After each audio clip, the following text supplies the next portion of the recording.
안녕하셔라. 식사를 하셨습니까? 일수가방 들고 나왔습니다. 이 옷만 입고 나오면은 뭐 좀 일수업자 같다, 뭐 형님 같다, 뭐 이렇게 말씀을 하셔가지고. 근데 제가 좀 이상한 습관이 하나 있는데, 옷을 사면 같은 옷을 좀 많이 삽니다. 여기 보시면은, 이렇게 옷을 한 번에 살 때 최소한 3벌 정도를 같은 옷을 사요. 지금 이 옷 같은 경우에는 이 패턴이 너무 예뻐서 여기 사무실에 이렇게 3벌이 있고 집에도 2벌, 총 5벌을 샀어요. 그래서 나름 갈아입고 나오는 건데 여러분들이 꼭 똑같은 옷 입고 나오는 것처럼 보이실까봐. 그리고 또 이렇게 같은 옷을 왜 많이 사냐면 옷 고를 때 귀찮잖아요. 그래서 마음에 드는 게 있으면 한 번에 뭐 3벌, 5벌 뭐 이렇게 좀 사는 성격이 있습니다. 그 수트 같은 것도 마음에 들면 한 3벌 정도 맞추거나 뭐 최소 2벌 정도 맞춰서 이렇게 좀 입고 다니는데 뭐 취향 단순화시키면은 시간 절약되고 좋죠. 오늘은 다름이 아니고요. 최근에 저희가 이제 뭐 자동차 시승과 관련해가지고 뭐 앞광고등, 뒷광고등 받으면 안 된다. 시승이 정직해야 된다. 이렇게 말씀을 드리니까, 일부 뭐 자동차 리뷰하시는 분이나 기자분들 압박이 오실 수도 있을 것 같은데, 뭐 사실 저희는 생업을 하시는 분들, 그러니까 자동차 정보를 직업으로 다루시는 분들, 리뷰를 어떤 그 생활전선에서 임하시는 분들에 대해서 그분들이 광고를 받거나 업체 측과 관계를 갖는 것에 대해서 이렇게 나쁘게만 생각하지는 않습니다.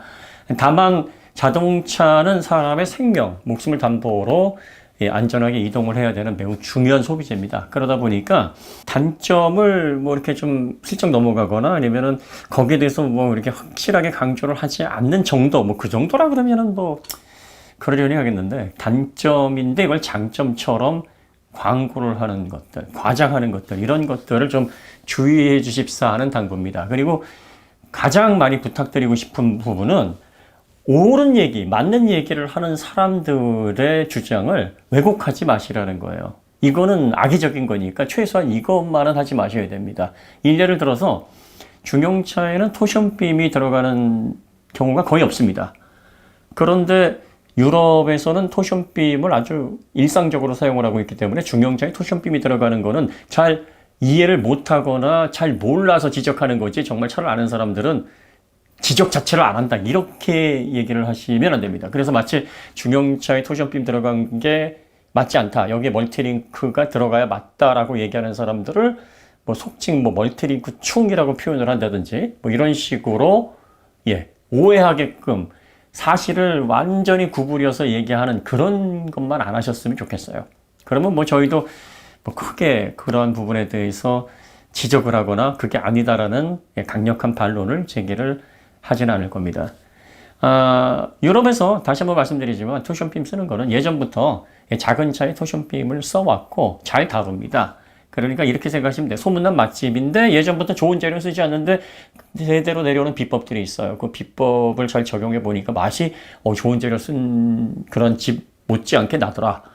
그래서 그 어떤 특정한 상품에 해당해서 그런 전통이 이어져 나오면 뭐 그래, 이 토션빔이지만 괜찮아 하는 정도. 그 다음에 토션빔은요, 휠베이스가 길어져서 하중 이동이 크게 발생하게 되면 토션빔 서스펜션 자체가 이렇게 변화에 능동적으로 대처할 수 있는 서스펜션이 아니에요. 그러다 보니까 이게 중형차, 중대형차에 들어가게 되면은 안정감 있는 동작, 또 편안한 승차감, 이런 부분에서 제대로 구현이 될 수가 없습니다. 구조적으로.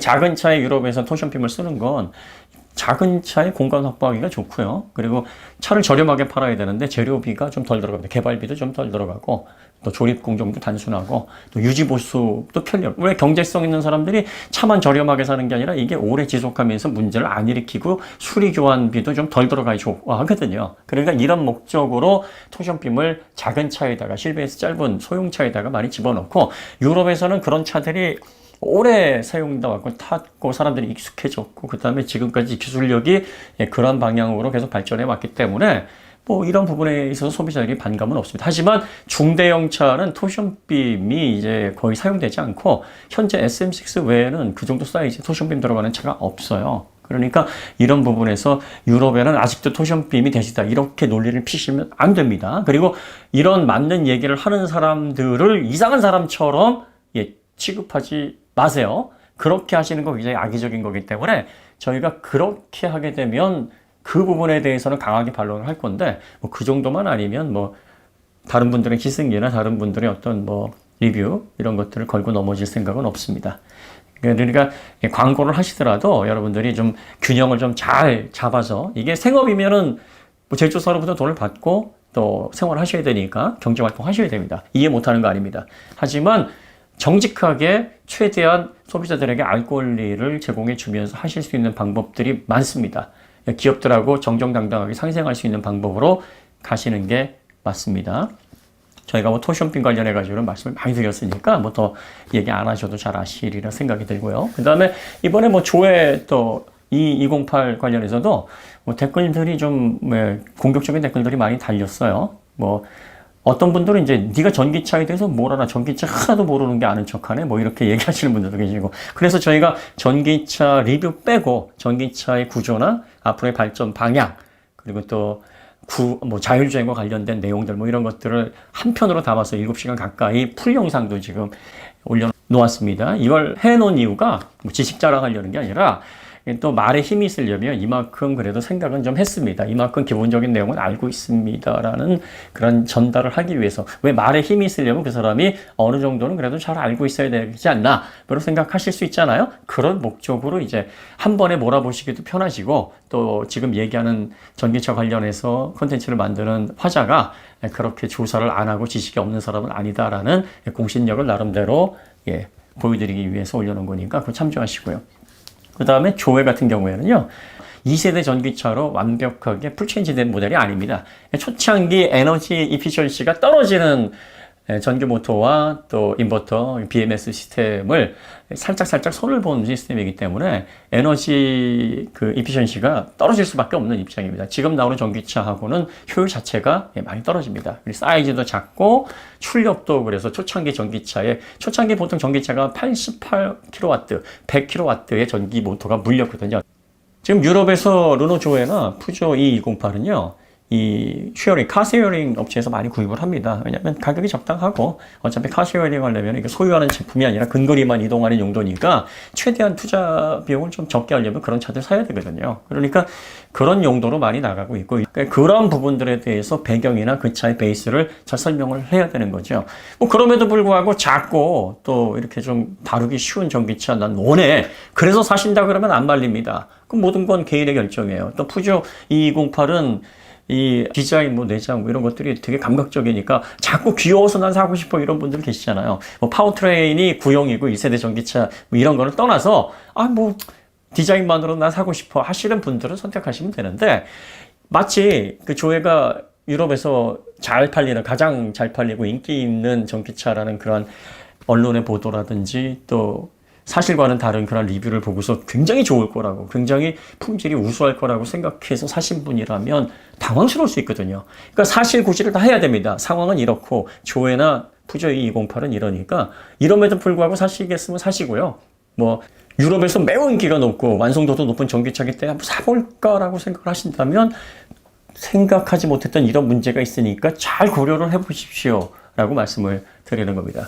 그리고 여러분들이 반대 의견 내실 때는 근거를 들어서 명확하게 이러이러하기 때문에 난 그렇게 생각하지 않는다. 이렇게 표현을 하셔야지.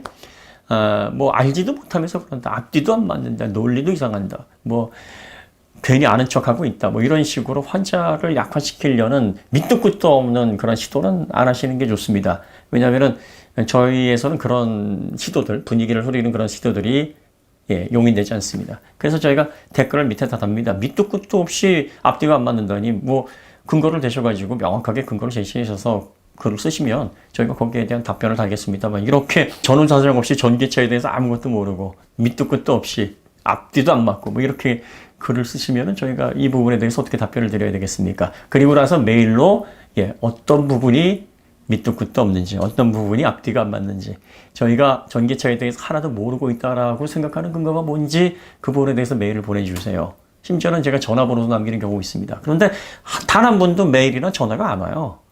그런 분들은 직접 저희들에게 연락을 주시거나 메일을 주시거나 아니면 찾아오셔도 됩니다. 그러면 저희가 충분히 설명드리고 또 만약에 저희가 잘못 생각한 부분이 있었으면 토론을 통해서 저희도 또 바로 잡고 그리고 또 말씀하시는 분들께서 놓치고 계신 분이 있다 그러면 또 저희 얘기를 통해서 정보를 또 업데이트 하실 수 있고 여러모로 좋습니다. 게시판에서 뭐 댓글창에서 근거도 없이 막 비방전하게 되면은 보시는 분들은 혼동스럽잖아요. 그리고 그런 식으로 밑도 끝도 없는 비방을 하셨을 때 저희가 충분히 글을 달고 브라인드를 처리를 하면 이런 분들은 또 본인의 어떤 동호회라든지 지역에 가셔가지고 팩트 폭행을 했더니 지우더라 뭐 이렇게 말도 안 되는 말씀을 하시는 분들이 간혹 계십니다. 이거 이런 말씀 드려서 죄송합니다. 되게 좀 찌질한 거 아시죠? 논리와 근거, 팩트로 토론하셔야지. 에이, 네가 몰아놔서. 에이, 앞뒤도 안 맞아서. 에이, 알지도 못하면서. 이런 것들은 굉장히 수준 낮은 도발이라는 거 아시죠? 네. 저는 시간의 중요성을 굉장히 통감하는 사람입니다. 시간은 매우 귀중한 자산이죠. 여러분들이 저희 영상 봐주시는데 그 귀중한 시간을 투자를 해주시는데 저희가 거기에 대한 보답을 해드려야죠. 그 보답이 뭐겠냐면 최대한 많은 정보를 드려서 그 정보를 바탕으로 올바른 선택을 하실 수 있도록 해드리는 겁니다. 정리해드리면 자동차 정보 리뷰를 통해서 생업을 유지하시는 분들은 업체와 뭐 광고를 하시든 아니면 뭐 좋은 관계를 가지시든 개인이 알아서 조절하실 문제입니다만 나쁜 걸 좋다라고 최소한 포장하지는 마시고 그리고 올바른 얘기를 하는 사람들을 이상한 얘기를 하는 사람처럼 호도하지 마십시오. 이건 비열한 행동이에요. 이런 비열한 행동은 하시면 안 됩니다. 뭐 결점을 약간 커버를 하시거나 좋은 걸 더 좋다고 말씀하시는 건 개인이 알아서 결정을 하십시오. 그거는 그 채널의 성격이나 그분의 어떤 성향에 따라서 추구해야 될 방향이고 뭐 소비자들이 알아서 판단할 겁니다. 그러니까 그렇게 가시고 명확한 근거나 팩트 없이 저희들과 감정 싸움 하시려는 시도는 하시지 않으셨으면 좋겠습니다. 네, 이번 주가 고비죠. 이번 주만 잘 이겨내시면 또 코로나19가 잡혀서 일상생활에 빠르게 복귀할 수 있는 그런 시기가 오지 않을까 싶습니다. 조금만 더 힘내시고요. 화요일 마무리 잘 하시기 바랍니다. 더 좋은 콘텐츠로 찾아뵙겠습니다. 감사합니다.